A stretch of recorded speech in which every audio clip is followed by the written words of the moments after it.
दोस्तों जियो न जाने कब से कह रहा है कि हम आपको स्मार्टफोन ला के देंगे, 4G का सबसे सस्ता ला के देंगे, ये करेंगे वो करेंगे, लेकिन हर तीसरे महीने ये अपना फीचर फ़ोन ले आता है। तो अभी इन्होंने इंडियन मोबाइल कांग्रेस के अंदर अपना Jio Bharat version 3, Jio Bharat version 4, 4G feature phone launch कर दिया है। कह रहे हैं कि हम 2G के फ़ोन छुड़वाना चाहते हैं लोगों के हाथों से, जिसकी वजह से हम अपना ये फीचर फ़ोन लेके आ गए हैं 4G नेटवर्क को सपोर्ट करने वाला, जो कि सिर्फ 1099 रुपये का फ़ोन है, यानी कि 1100 रुपये का ये फ़ोन है, जिसका रिचार्ज भी 123 रुपये का हो जाएगा, जिसमें अनलिमिटेड कॉल आप 1 महीने तक कर सकते हो और 14 GB का डेटा भी दिया जाएगा। लेकिन मेरी बात वही है कि भाई कहते तो तुम बड़ा थे कि हम सबसे सस्ता 4G स्मार्टफोन लेके आएंगे, ये करेंगे वो करेंगे, लेकिन ले दे के वहीं उसी स्टैंडर्ड पे आ जाते हैं कि हर तीसरे महीने एक फीचर फ़ोन लॉन्च कर देते हैं बजाय किसी टच स्क्रीन फ़ोन के। दोस्तों तमिलनाडु के सैमसंग प्लांट के अंदर वहाँ के वर्कर्स जो स्ट्राइक चला रहे थे वो फाइनली उन्होंने एंड कर दी है। इस स्ट्राइक को करीबन 37 दिन हो चुके थे, यानी कि 1 महीने से काफ़ी ज़्यादा हो चुका था,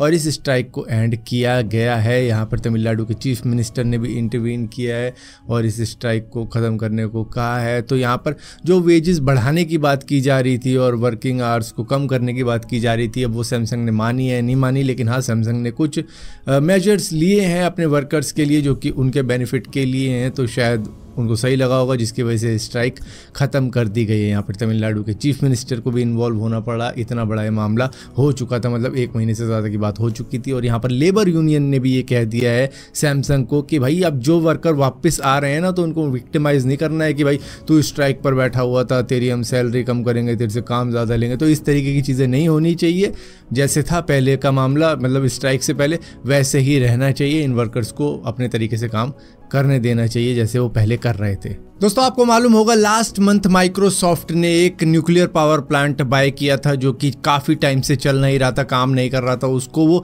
रिपेयर करवा के अपने डेटा सेंटर के लिए, जो कि AI डेटा सेंटर है उनका, उसके लिए वो उसको चालू करवाना चाहता था। तो वो डील तो उन्होंने साइन कर दी और अब गूगल भी अपना खुद का न्यूक्लियर पावर प्लांट बाय करने की सोच रहा है, जिसके लिए उन्होंने डील भी साइन कर दी है। उनका भी AI डेटा सेंटर है, उसके लिए ही ये पूरी डील साइन की है उन्होंने कायरो पावर के साथ में कि भैया 2030 तक हमको भी हमारा न्यूक्लियर पावर प्लांट बना के दो, ताकि हम भी अपने AI डेटा सेंटर को जो भी इलेक्ट्रिसिटी की ज़रूरत होगी वो कहीं और रिलाय रहने की ज़रूरत ना पड़े, इस न्यूक्लियर पावर प्लांट से ही हमको वो इलेक्ट्रिसिटी मिल जाए। तो भैया AI के जो भी प्रोसेसिंग होती है उसके अंदर काफ़ी ज़्यादा इलेक्ट्रिसिटी की ज़रूरत होती है, जिसकी वजह से इनको पावर प्लांट तक खरीदना पड़ रहा है। दोस्तों दुनिया के सबसे अमीर इंसान एलॉन मस्क और एशिया के सबसे अमीर इंसान मुकेश अंबानी के बीच में अब एक वॉर सी चल रही है इंडिया के अंदर होम सैटेलाइट ब्रॉडबैंड स्पेक्ट्रम के डिस्ट्रीब्यूशन को लेके, क्योंकि इसका एलोकेशन होने वाला है, जिसकी वजह से यहाँ पर ट्राई को इन्होंने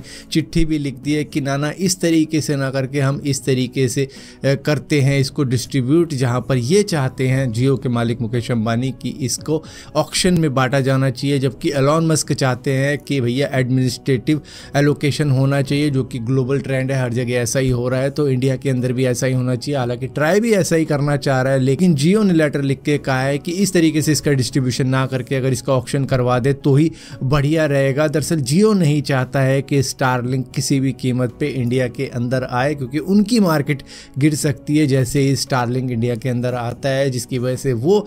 थोड़ा बहुत पेचे लगा रहे हैं कि किसी तरीके से उस तरीके का डिस्ट्रीब्यूशन ना हो जिससे कि स्टारलिंक को बेनिफिट हो जाए। दोस्तों जोमेटो की कस्टमर सर्विस दिन पर दिन गिरती चली जा रही है। हैदराबाद की एक स्टूडेंट ने चिकन मंचूरियन मंगवाया था, जिसके बाद में उनको डिलीवरी बॉय चिकन 65 डिलीवर करके चला जाता है। यहाँ पर रेस्टोरेंट की गलती होगी, लेकिन फिर भी जोमेटो को कहा जाता है कि भैया इसका कुछ रेजोल्यूशन प्रोवाइड करो, हमको जो चीज़ चाहिए थी वो नहीं मिली है, कुछ और मिल गया है। तो यहाँ पर कस्टमर केयर सर्विस कहती है कि आप यही खा के देख लो, आपको बहुत ज़्यादा अच्छा लगेगा, अब एक बार खा के तो देखो। और एक बार खा लिया तो उसके बाद में क्या आपने खा तो लिया। तो यही बात होती है यहाँ पर जोमेटो की सर्विस को। आप कितना ही कह लो कि खाना अच्छा नहीं था, सड़ा हुआ था, बेकार था, तो वो कहेंगे कि भाई आपको नेक्स्ट डिलीवरी हम फ्री ऑफ कॉस्ट कर देंगे, डिलीवरी चार्जेस उस पर लगाया नहीं जाएगा। भाई अभी का क्या, जो 350 450 रुपये हमने फूक दिए इस घटिया खाने के ऊपर, उसका क्या, उसके लिए नेक्स्ट डिलीवरी फ्री कर देते हैं। बस इतना ही अब इनके कस्टमर सपोर्ट के अंदर रह चुका है, जहाँ पर इस स्टूडेंट को ये कह दिया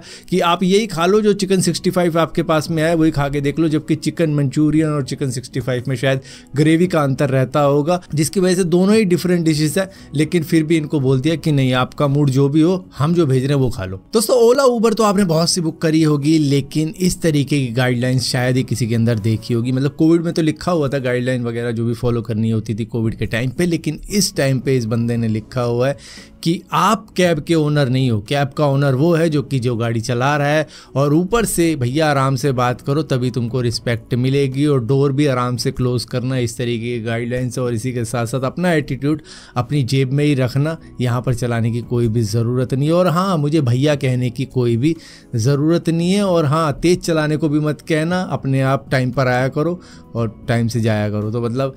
बाकी सारी चीज़ें तो ठीक है, लेकिन डोंट कॉल मी भैया, इस बात का क्या मतलब है कि भैया नहीं बोलना है मुझे, तो क्या बोले, सैया बोले या फिर अंकल बोले,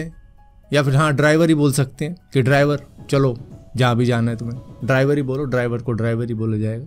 इसीलिए इसने कहा मुझे भैया मत बोलना। दोस्तों केरला की एक महिला है जिसका नाम संध्या है, जिन्होंने 4 लाख का लोन लिया था अपने पति के साथ में अपना घर बनवाने के लिए। अब घर तो इन्होंने बना लिया किसी तरीके से, लेकिन उसके बाद में ये उस लोन को चुका नहीं पाए और पति भी चला गया उसको छोड़ के, जिसके बाद में इनका 3 साल बाद में इंटरेस्ट लगा के 8 लाख रुपए का लोन था जो कि इनको चुकाना था, और ये चुका नहीं पा रही थी। और लोन की कंपनी ने क्या किया, जिस दिन ये ऑफिस गई थी इनके घर पे ताला रिप्लेस करके लगा दिया, जिसके बाद में ये और इनके 2 बच्चे रोड पर आ गए और उनको उस घर के अंदर वापस जाने नहीं दिया। जिसके बाद में जब ये बात काफ़ी ज़्यादा फैल गई, मीडिया में चली गई, सोशल मीडिया में काफ़ी ज़्यादा फैल गई, तो इंडियन बिलियनियर जो कि लुल्लू ग्रुप के चेयरमैन है यूसुफ अली, ये एक UAE based Kerala born billionaire हैं, जिन्होंने जब इस न्यूज़ को सुना तो इन्होंने इस महिला का 8 लाख का लोन तो दिया ही दिया, ऊपर से इनको 10 लाख और रुपए दिए कि आप इसको फिक्स डिपॉजिट में रखो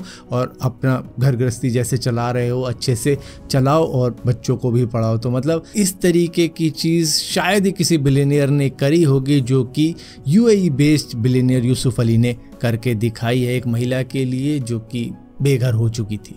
जिसको उसका पति भी छोड़ के चला गया था।